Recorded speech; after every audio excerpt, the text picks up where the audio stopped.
আঘাত করেছে, পা দিয়ে চড়তেছে, দেখেন আপনি, দেখেন এটা থানার ভিতরে, এটা থানার ভিতরে, শুনেন, দেখেন দেখেন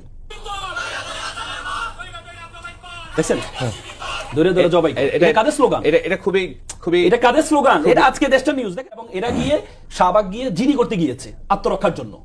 সেখানে গিয়ে থানার ভিতরে তাকে যেভাবে মারা হয়েছে, আমরা ছাত্রলীগকে মনে করে দিই আমাদেরকে, নুরুকে যেভাবে মারা হয়েছে সেভাবে আজকে তাদেরকে আঘাত। যে ব্যর্থতাগুলো আছে, এই যেমন জুলাই সনদ, এই যে গণভোট অধ্যাদেশ বাতিল করা, এই যে গ্যাসের সমস্যা, তেলের সমস্যা, এই যে বিদ্যুতের সমস্যা, এগুলো ঢাকতে ছাত্রদলকে মাঠে নামিয়ে। আজকে যে ঢাকা বিশ্ববিদ্যালয়ের যে ঘটনাটা হয়েছে, ঢাকা বিশ্ববিদ্যালয়ে মাহমুদ একটা ডাকসুর সদস্য ছিল, সে হচ্ছে তার ফেসবুক আইডিটা দিয়ে আমাদের প্রধানমন্ত্রীর মেয়ে জাইমা রহমান নিয়ে একটা বাজে একটা পোস্ট হয়েছে, যে কোনো একটা আইডি থেকে, বট আইডি থেকে। সে আইডিটাকে সেখানে মাহমুদের, আমি আপনাকে স্ক্রিনশটটা আপনাকে দেখাই, স্ক্যানার রিউমার যারা স্ক্যান করে তারা বলেছে এটা ছিল ভুয়া।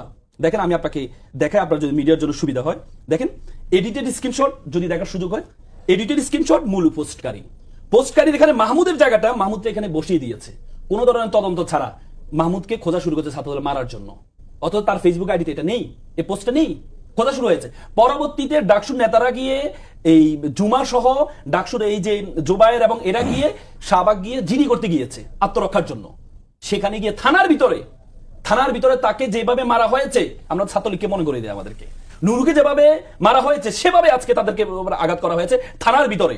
আপনি প্রত্যেকটা মিডিয়া দেখেন, আপনি কালের কণ্ঠ ডিরেক্ট আপনার এই পোস্ট ছাপিয়েছে যে থানার ভিতরে তাকে আক্রমণ করা হয়েছে। এখন কথা হচ্ছে, আপনি থানার মধ্যে যদি কেউ নিরাপদ না থাকে, এটা তো আমার কাছে কেন যেন মনে হচ্ছে জানেন, প্রথমে যেটা আমি আমাদের সরকারের, বর্তমান সরকারের যে ব্যর্থতাগুলো আছে, এই যেমন জুলাই সনদ, এই যে গণভোট অধ্যাদেশ বাতিল করা, এই যে গ্যাসের সমস্যা, তেলের সমস্যা, এই যে বিদ্যুতের সমস্যা, এগুলো ঢাকতে ছাত্রদলকে মাঠে নামিয়ে দেওয়া হয়েছে। এবং ছাত্রদলকে মাঠে নামিয়ে আমরা কিন্তু দেখেছি, আপনি দেখেছেন এই একটা ভিডিও, আপনার একটা ছবি সে করেছে, তাহলে আপনি তার বিরুদ্ধে মামলা করেন। আপনি নিজ হাতে আমি স্লোগান আসার সময় ভিডিও দেখছিলাম, রাজাকারের এই বাংলা ঠাই নেই, কথা পাকিস্তান চলে যা। এটা তো আগের 17-18 বছর ছিল।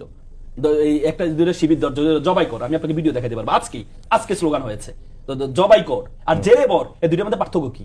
জবাই কর এটা ছাত্রলীগ করতো কথায় যে জবাই কর, আর স্লোগান ছিল জেলে বর, এটা ছিল 5 আগস্টের পরবর্তী স্লোগান। কিন্তু আবার ছাত্রদল সেম স্লোগানটা আবার নিয়ে আসছে, রাজাকার, সেম স্লোগান। রাজাকার তো একটা প্রতিবাদের ভাষা ছিল, এই জন্য আর রাজাকার বলতে পারেন না। এখন আপনার নতুন শব্দ লাগবে, নতুন ন্যারেটিভ লাগবে, যেটা নিয়ে আপনার রাজনীতি করতে হবে। কি? সেটা হচ্ছে গুপ্ত। আপনি নিয়ে আসেন গুপ্ত। মায়ের ভিডিওটা দেখাই, নুরুর যেভাবে নুরুকে আঘাত করেছে, পা দিয়ে চড়তেছে, দেখেন আপনি, দেখেন এটা থানার ভিতরে, এটা থানার ভিতরে, এটা আপনি দেখেন। এরপরে দেখেন আপনার স্লোগানটা, আমি বলেছি যে শিবির দল জবাই এই করে, আপনি দেখেন স্লোগানটা শুনেন, দেখেন দেখেন দেখছেন, ধরে ধরে জবাই। এটা কাদের স্লোগান? এটা খুবই খুবই এটা কাদের স্লোগান? এটা আজকে দেশটা নিউজ দেখেন আপনি, খুবই আপত্তিজনক। মানে কাদের স্লোগান? এটা আমরা নিব না। এটা এখন কথা হচ্ছে, কিন্তু আমি আবার বললাম যে হ্যাডাম দেখাইতে শাহবাগে চল, তারপরে যে মারকে আবার লুকিয়ে ফেলা। শাহবাগে তো তারা কিছু জিডি করার জন্য, আইনকে সম্মান করে তারা জিডি করার জন্য গিয়েছে। মানে আপনি দেখেন, আজকে প্রথম আলো চট্টগ্রামের সংঘর্ষে কিরিজাতে ছিলেন ছাত্রদল নেতা, সে ছাত্রদল নেতাকে যখন বলা যায়, সে বলে যে আমি তো শিবির ফেলে দিয়েছে, এই জন্য কিরিজটা আমি হাতে নিয়েছি। কিরে ভাই, জায়গায় পল্টি ভাই। আগে তো সোশ্যাল মিডিয়ার যোগ ছিল না, বল আমাদের এলাকা বলে মরণিয়ার হিরোইনের কোনো বিচার নাই, মানে একটা কথা বলে ফেরত যায়, কোনো বিচার নেই। সোশ্যাল মিডিয়া আছে, আপনি ক্রিজ নিয়ে মুভ করছেন, আর আপনি বলেন যে শিবির ফেলে দিয়েছে, এই জন্য এটা নিয়ে আমি মুভ করছি। কিরে ভাই,